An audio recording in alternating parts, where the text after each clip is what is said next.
दोस्तों हम सीपीयू पढ़ रहे थे और सीपीयू में जो आज जो टॉपिक चलेगा वो चलेगा मेमोरी। क्या चलेगा? मेमोरी। मेमोरी है ना। अब देखो क्या होता है, मेमोरी का काम क्या होता है। मेमोरी का काम ठीक वही होता है जो आदमी के ब्रेन में जो काम मेमोरी का होता है वही काम कंप्यूटर में भी होता है। ये क्या करता है, इंस्ट्रक्शंस को लेता है और उनको सेव करता है।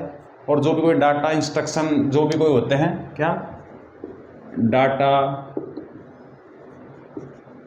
इंस्ट्रक्शंस है ना, फाइल वगैरह जो भी कोई होती है, इनको सेव स्टोर करता है ना, स्टोर करता है ताकि भविष्य में जब काम पड़े तो उनका इस्तेमाल किया जा सके। ठीक है।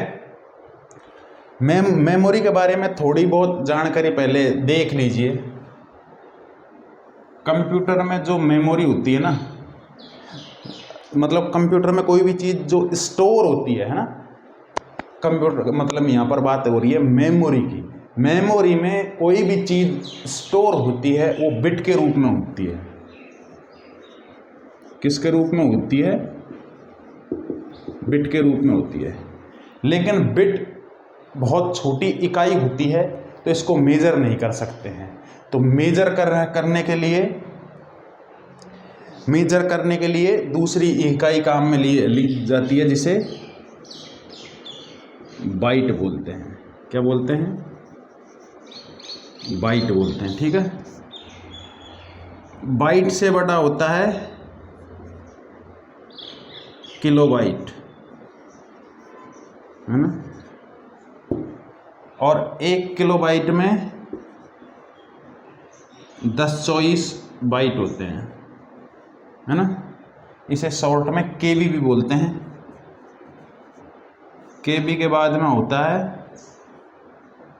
एमबी, जिसका मतलब होता है मेगाबाइट, है ना।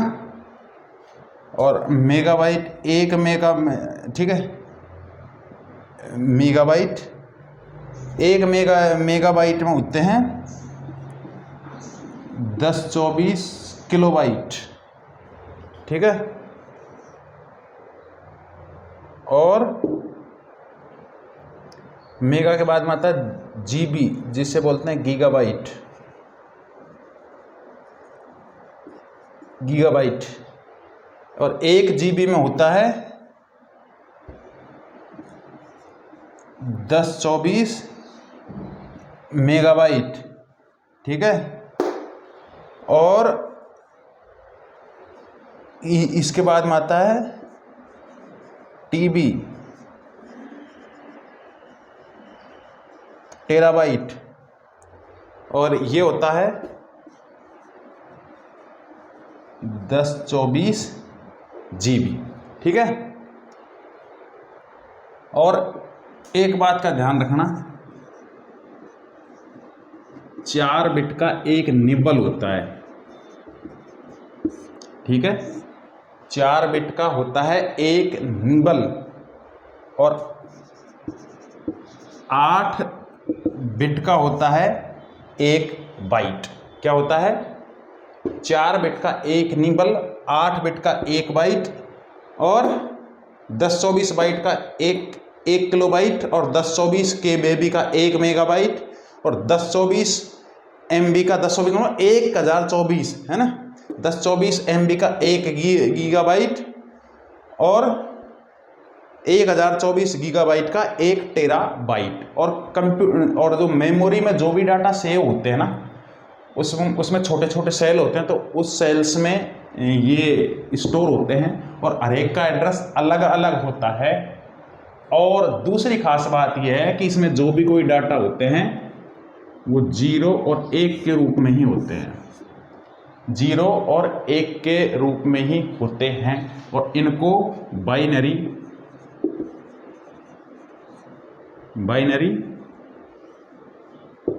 डिजिट कहते हैं।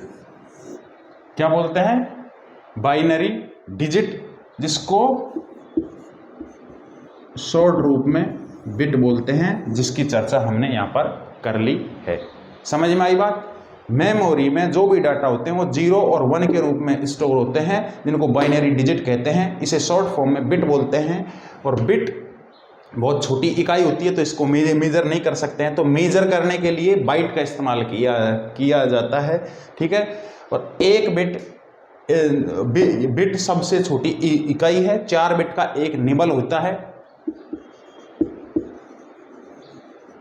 ठीक है। और बाइट 8 बिट का एक बाइट होता है।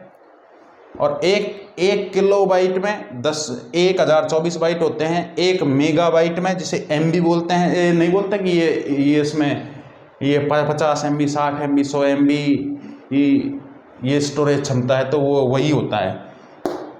1 MB में 1024 किलोबाइट होते हैं। और 1 गीगाबाइट में, जिसको GB बोलते हैं, इसमें 1024 मेगाबाइट होते हैं, MB।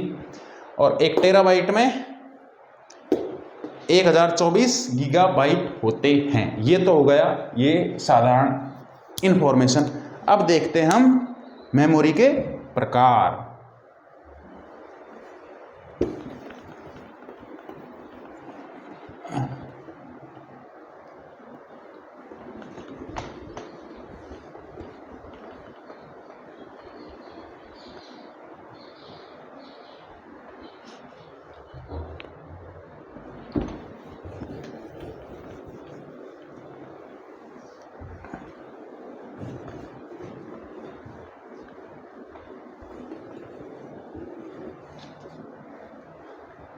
अब देखते हैं मेमोरी के प्रकार।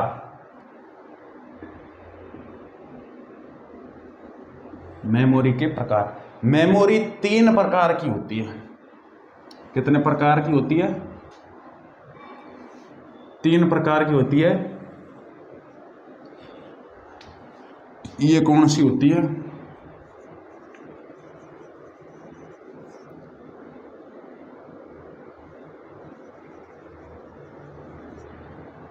प्राथमिक मेमोरी,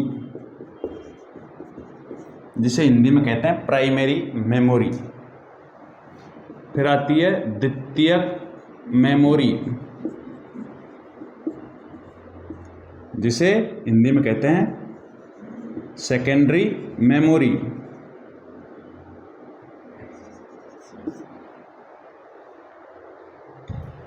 तीसरी आती है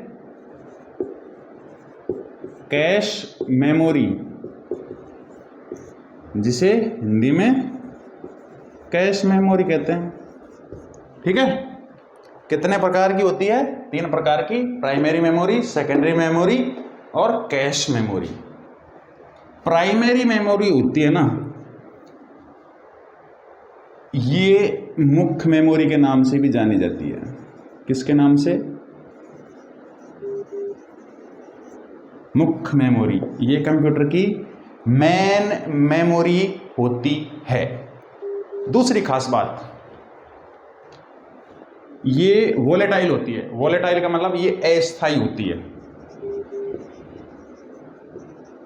ये क्या होती है? अस्थायी। अब अस्थायी का मतलब क्या है? जब तक कंप्यूटर चालू है, जब तक ये स्टोर रहेगी, इसमें डाटा स्टोर रहेंगे। कंप्यूटर बंद तो डाटा भी डिलीट। ठीक है। तो ये अस्थायी है।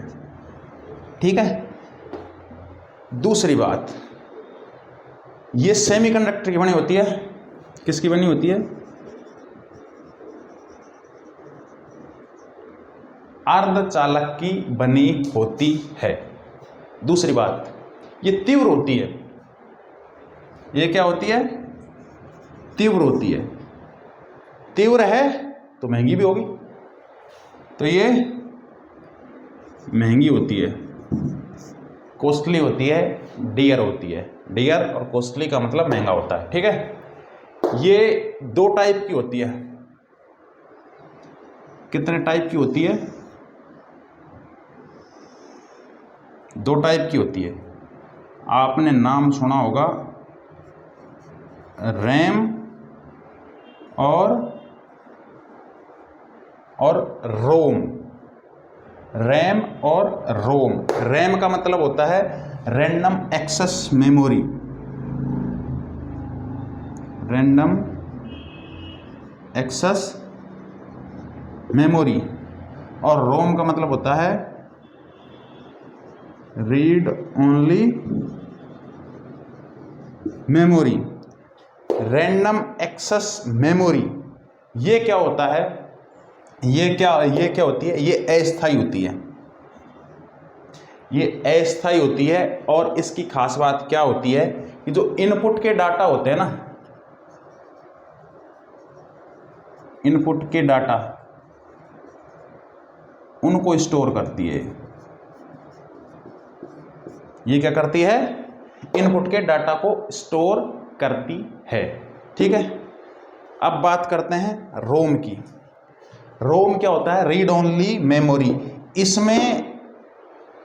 इसमें डाटा को हम रीड कर सकते हैं, डिलीट नहीं कर सकते हैं। क्या, इसमें हम डाटा को रीड कर सकते हैं, बार बार इसमें डाटा को रीड कर सकते हैं। लेकिन जब स्पेशल कंडीशन लगाई जाती है तो डाटा को डिलीट भी किया जा सकता है। लेकिन इसका प्रमुख, इसमें जो भी डाटा होता है उसको हम रीड कर सकते हैं।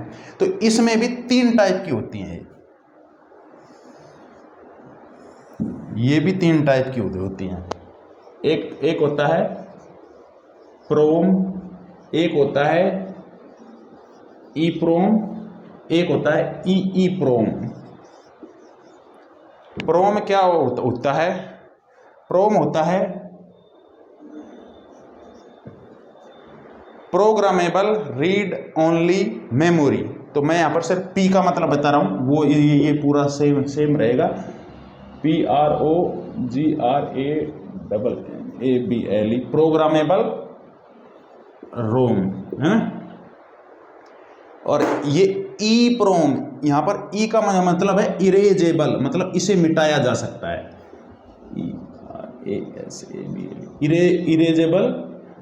इरेजेबल प्रोग्रामेबल रोम है ना। और ई प्रोम का मतलब क्या होता है, electrically erasable programmable read only memory. क्या होता है, एक ई का मतलब होता है इलेक्ट्रिकली, दूसरे ई का मतलब है इरेजेबल, पी का मतलब है प्रोग्रामेबल, और रोम रीड ओनली मेमोरी है ही। ठीक है,